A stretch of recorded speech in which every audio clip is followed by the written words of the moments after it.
Ogunde, o ire, ire, ire, ogula, o carabe, o onire, ire, ire, ogula. Ogunde, o ire, ire, ogula, o carabe, o onire, ire, ire, ogula. Ogunde, o ire, ire. Bom, gente, como vocês foram comunicados, nós estamos promovendo uma reformulação, uma reorganização estrutural e organizacional administrativa dentro da Abratu. A Abratu, que muitos aqui não conhecem a história dela, eu faço questão de fazer uma breve apresentação desse histórico, para que vocês possam ter a ideia dos avanços e daquilo que nós estamos conquistando com a participação daqueles que efetivamente vêm vivendo os eventos, as reuniões, as atividades, né? A Abratu teve o seu início, o seu laboratório inicial na cidade de Diadema, lá no ano de 2001. Ela nasceu com o objetivo de fazer frente ao descaso, ao desinteresse, né? E a falta de estrutura organizacional que a comunidade sempre teve. Nessa época, eu tinha pouco mais de 2 anos para 3 anos de dirigente de tempo, mas já vinha participando da Umbanda há quase 20 anos naquela época, né? E sempre fui uma pessoa do espaço comercial, sempre fui uma pessoa relacionada a movimentos, movimento político, movimento de luta social.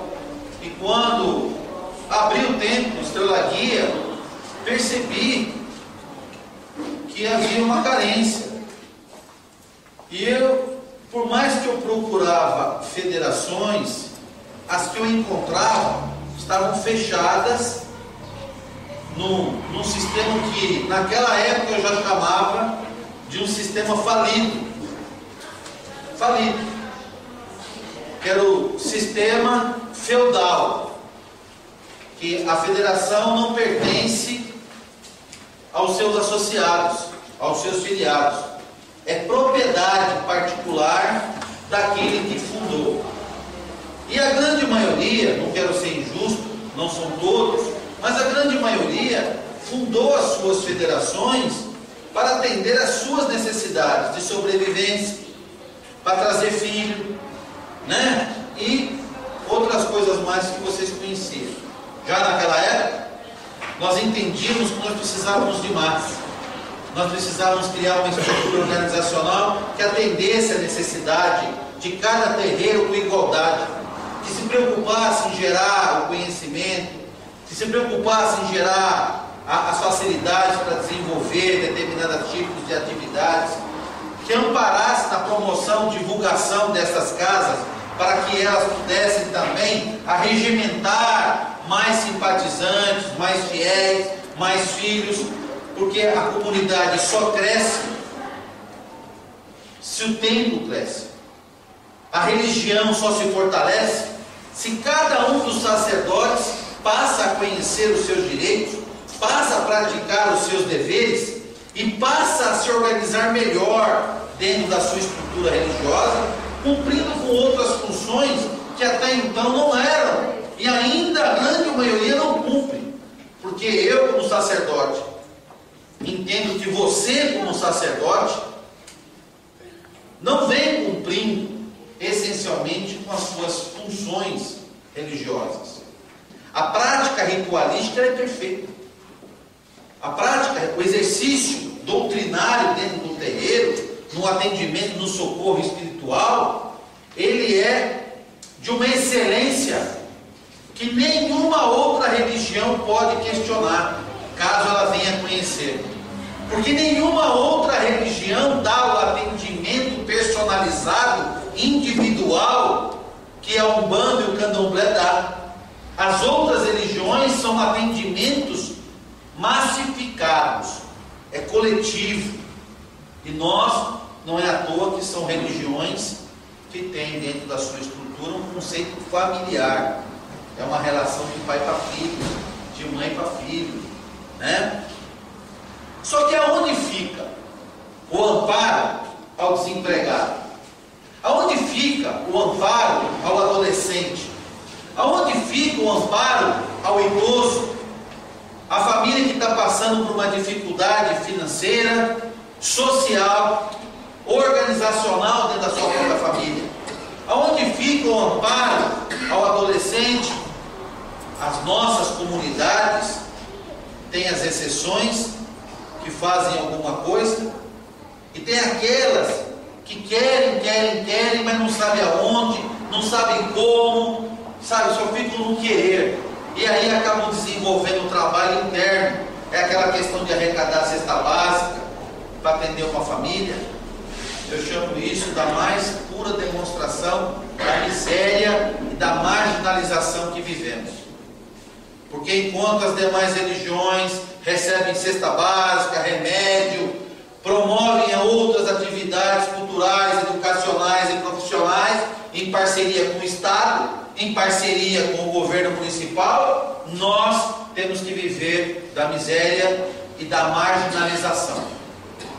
E lá atrás, 10 anos atrás, sabíamos que não iria ser uma caminhada fácil, que seria uma caminhada difícil, porque mudar cultura, mudar posicionamento, mudar a atitude da nossa comunidade não é uma coisa fácil. Imagine só que para você mudar, tem cadeira aqui na frente, ó, tem 2, 3 cadeiras aqui, tem aqui também para sentar, fica à vontade. Imagine só você fazer a mudança da sua casa. Que trabalho que não dá. Que trabalho que não dá você desmontar tudo, levar para um outro lugar, montar tudo novamente. Quanto tempo não demora? E quem já fez mudança física sabe o trabalho que dá até você se adaptar. Você construir um espaço do zero, até você se encaixar e se acomodar, o trabalho que dá.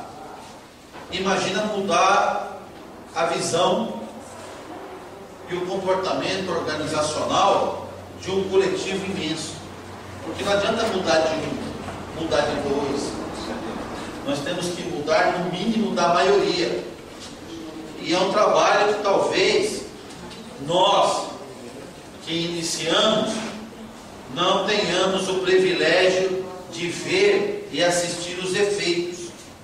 Porque talvez o grande efeito, tem uma cadeira aqui, o grande efeito dessa mudança, ela talvez venha para a próxima geração. Por quê? Porque o papai, a mamãe, ao colher as informações, ao começar a promover na sua casa a aplicação daquilo que é necessário, nós vamos formar a próxima geração, que ele já virá com um conceito estabelecido de que divididos não somos nada e continuaremos a ser marginalizados, e que organizados e participando juntos daquilo que é necessário, iremos no mínimo ter força para fazer frente àqueles que nos perseguem. Essa foi o princípio que deu amparo para nós iniciarmos uma caminhada que nós não sabíamos onde ia chegar. Não foi fácil, porque no mundo capitalista, no mundo onde a autossobrevivência fala mais alto muitas vezes do que a ética, do que a própria religiosidade, nós passamos a ser vítimas de inúmeras perseguições, calúnias, difamações, que tem pessoas aqui que nos acompanham desde lá, né? Tem pessoas que a gente acaba conseguindo gravar o nome, né? Pela frequência, pelo contato que a gente vai tendo, né?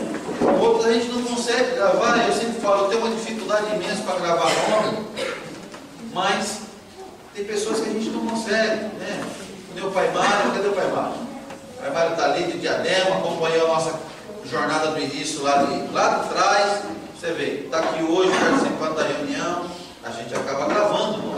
A mãe Mara, que está aqui, né? Mais recentemente participava do movimento Guerreiros, e agora também está conciliado com a Teixeira e a sua esposa, nossa mamãe. A gente vai, daqui a pouco eu vou pontuando outras pessoas, e aí a gente vai mostrando para vocês que a construção, o fortalecimento é conjunto, né? Tem que ser conjunto. Na lua nova não bandelha o gol. Na lua nova não